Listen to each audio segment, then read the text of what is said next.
अरे भाई हटो, हटो जरा। अरे नीलकंठ वर्णी, मुझे विश्वास था कि आप यहाँ जगन्नाथपुरी में मिल जाएंगे। उधर 2 पैसों के लोभ में मैं आपको खो बैठा। अब मैं आपसे नहीं बिछड़ूंगा।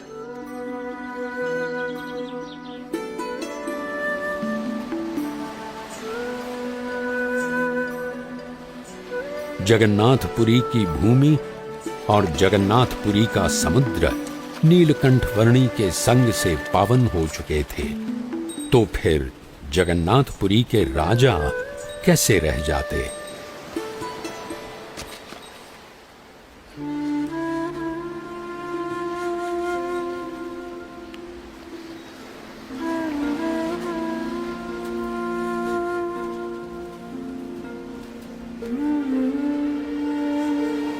प्रणाम। प्रणाम। मैं जगन्नाथपुरी का राजा गजपति राजा दिव्य सिंह देव हूँ। जगन्नाथपुरी के मेरे साम्राज्य में आपकी दिव्य प्रतिभा के बारे में मैंने बहुत कुछ सुना है। प्रणाम।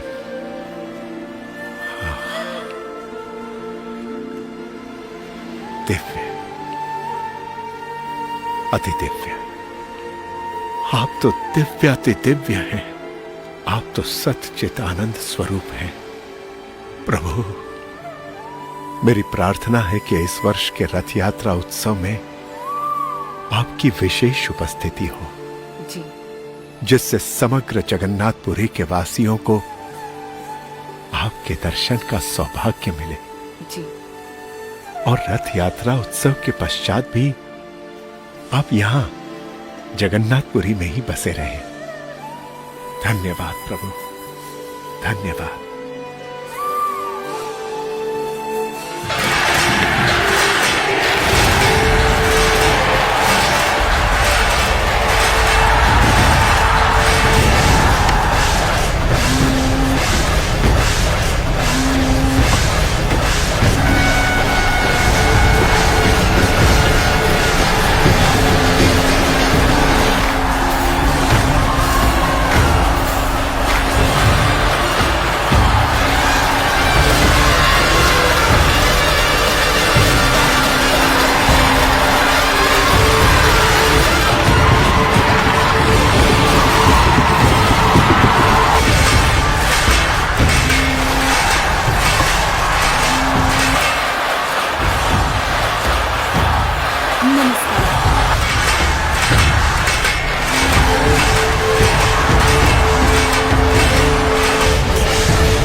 सदा संतुष्ट मनसः सर्वाः सुखमया दिशः।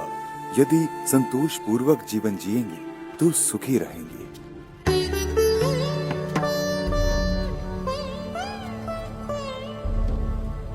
राजधर्म तो आपका लौकिक कर्तव्य है, पर आपके आत्म कल्याण के लिए आपको सनातन धर्म के मूल्यों को अपनाना पड़ेगा।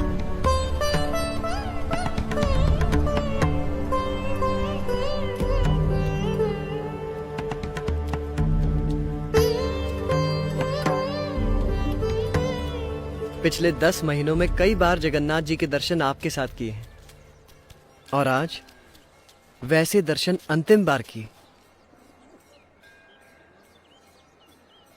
10 महीनों में कभी आपका बहुमान हुआ तो कभी अतिशय अपमान हुआ, कभी आपको अच्छे व्यंजनों का भोजन मिला और कभी तो आप कई महीनों तक केवल वायु भक्षण कर रहे। हर परिस्थिति में आप एक समान प्रसन्नता से रहे। मैं तो कई बार बहुत व्यथित हो जाता था, पर आप तो हमेशा स्थित प्रज्ञ। अब आगे हम कहाँ जाएंगे? यहाँ से पश्चिम दिशा में महानदी है। उसी पार करके हम आदिकूर्म, पन्ना नृसिंह, मानसपुर आदि से होते हुए दक्षिण भारत में वेंकटाद्रि चलेंगे। उड़ीसा प्रदेश को लांघते हुए नीलकंठ वर्णी ने अपनी कल्याण यात्रा को आगे बढ़ाया आंध्र प्रदेश में।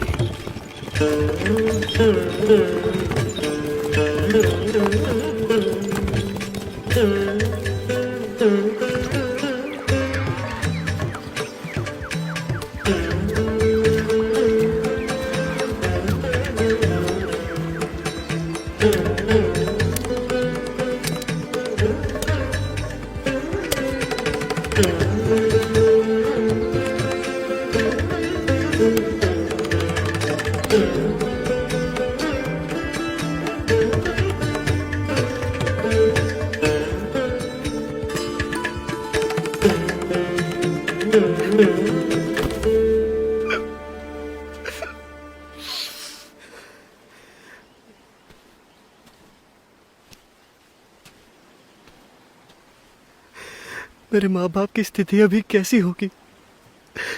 मेरा मन हमेशा उनकी चिंता में लगा रहता है। चलो चलो हम घर वापस चलते हैं।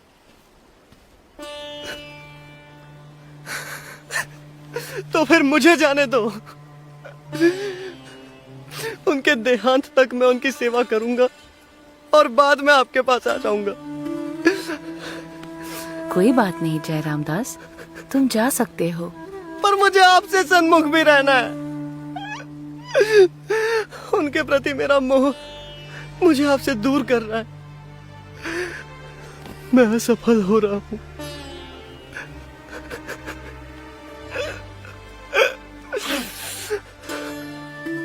अहम और ममत्व रूपी माया का त्याग करना कोई सरल खेल नहीं है जो तुम ऐसे ही खेल लेते, पर तुमने प्रयास तो किया।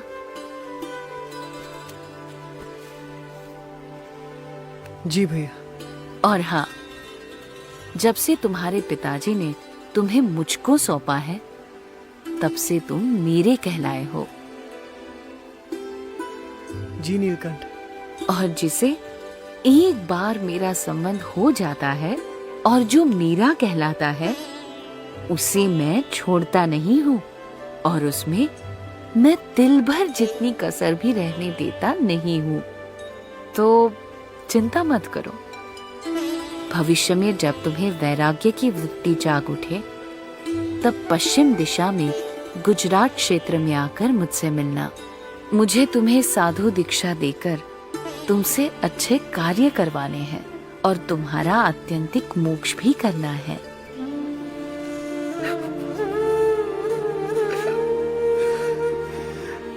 प्रणाम। प्रणाम।